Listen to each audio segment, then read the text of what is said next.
Well, there are a variety of host of guidance tools that we have put in place, and we're working with states to figure out ways that we can promote green infrastructure through our stormwater permitting program. Well, finally, we're working with our retail corporations, trying to brainstorm ways that they too can implement green infrastructure techniques. Again, yet another way that we're doing business differently. Now, before I close, I'd like to comment on the international scene. Since this is an international conference, let me take you out of the United States to the international scene. I admit that not everyone really appreciates the global significance of the challenges that we face in water quantity and water quality issues. The global implications of air decisions and air pollution, it's easier to see. Air pollution doesn't recognize any political or geographic boundaries. And that's obviously especially true for issues like climate change. Well, it's also true for water to the extent that watersheds cross political or geographic boundaries.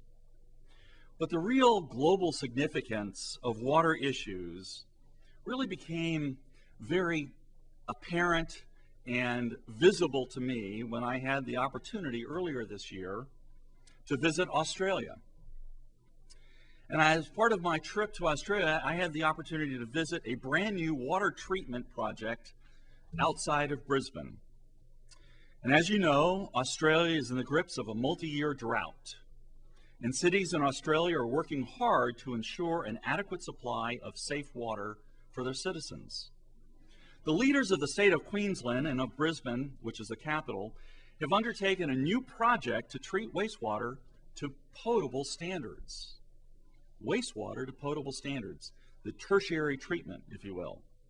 While the public in Queensland is not quite ready to take that water directly from this new facility into their homes, the treated water is being reintroduced into the local reservoir and again for potable purposes. I can remember very clearly one senior official telling me, with justifiable pride, we've now solved our water quantity issue for the foreseeable future. And since we're going to have water, we'll have a growing economy and we'll have jobs for our children. So as I look to the future, whether it's a community in the United States or a community in any part of the world, the issue and concern about water quantity is one that we need to take seriously. And if we don't address it, there will be severe economic harm. So from water quantity to water quality, and from building and securing the U.S. water infrastructure to building the global infrastructure, water offers many challenges ahead. Technology, partnerships, and individual actions are and will continue to be critical in keeping our water clean, safe, and sustainable. We at EPA are counting on you, every one of you, to identify innovative ways to help us meet our objectives in achieving a sustainable infrastructure. Our nation's water and wastewater infrastructure, it's not just an EPA challenge, it's not just a state challenge, it's not just a local challenge, it really is every one of us, it's all of our challenge, whether we're here in the United States or, from my perspective, around the globe. So I encourage you to work together, break down barriers, brainstorm new ideas for creating a truly sustainable water infrastructure for the 21st century. It's time we all do business differently. Once again, I want to thank you for your commitment and for working with us to develop smart solutions to our nation's water challenges. The health and prosperity of our nation is dependent on the sustainability of our water resources. Working with leaders like you, I'm confident that we'll keep our nation's environmental progress flowing into the future. Thank you very much.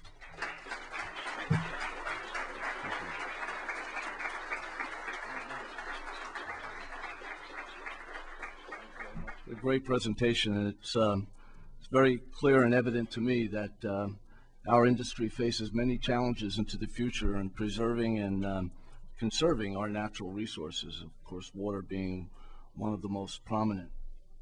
And We're certainly not alone in North America, whether it be what's going on in Australia, in the Middle East, in Europe. There's many regions around the world that are dealing with the same issues that we deal with. Administrator Johnson has been kind enough to allocate 10 or 15 minutes to take some questions. My question is about the funding for WaterSense. What do you see for the future? Is there something we can do about that in the near future? Yeah. An area that we recognize that additional funds that could be effectively used to help both certify and move products through the system more efficiently and effectively. And to that extent, additional funding is always beneficial. For now, we wanted to make sure that as we launched the program, as I said now 2 years ago, that we got it right.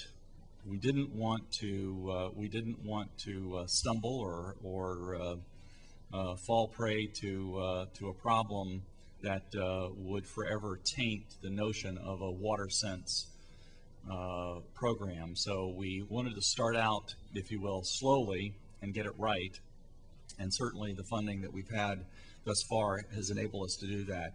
And I think that now is a time for us to look at the program and see. We're seeing, as I said, it's very exciting for me as I open up the ads, the Sunday morning ads, and see various products with the WaterSense label and know that we all had a hand in it, and that it's not only just that label, but what it really represents, whether it's the efficiency or the quality of the product. And so I think that that's a legitimate question, certainly after January 20th at 12 noon. Bill Erickson, C.J. Erickson Plumbing Company here in Chicago. Could you describe the relationship between the EPA and the U.S. Green Building Council? Specifically, the not controversy, but the issue of bike racks versus water conservation, which some of us mechanical contractors and plumbing contractors have an issue with. Well, the kind of relationship that we have, and that I think that it's important both now and for the future, is one of collaboration. That obviously from an EPA perspective, our role is to protect public health and the environment. And from a water perspective, ensuring that our water is safe and secure, the water quality standards are being met, and that we have obviously launched this in the WaterSense program for water quantity issues, because we see that as. So I think that collaborative relationship is one that will continue to grow, but in my judgment, it needs to grow not to the exclusion of other organizations or other certifying bodies. That we recognize that they play an important role, but other organizations, IAPMO, World Plumbing Organization, I mean, just there are many, and that I think it would be a mistake for the agency or for the federal government to focus and just have one organization. And of course, having said that, there will be differences of opinion, whether it be a bike rack or issues that certainly we're looking at now on irrigation. There are differences of opinion. That's okay. That's all right. Again, ultimately where I think that we need to be going is working collaboratively to try to meet the water quantity and quality and security issues that we as a nation have. And any and all organizations should be part of that effort.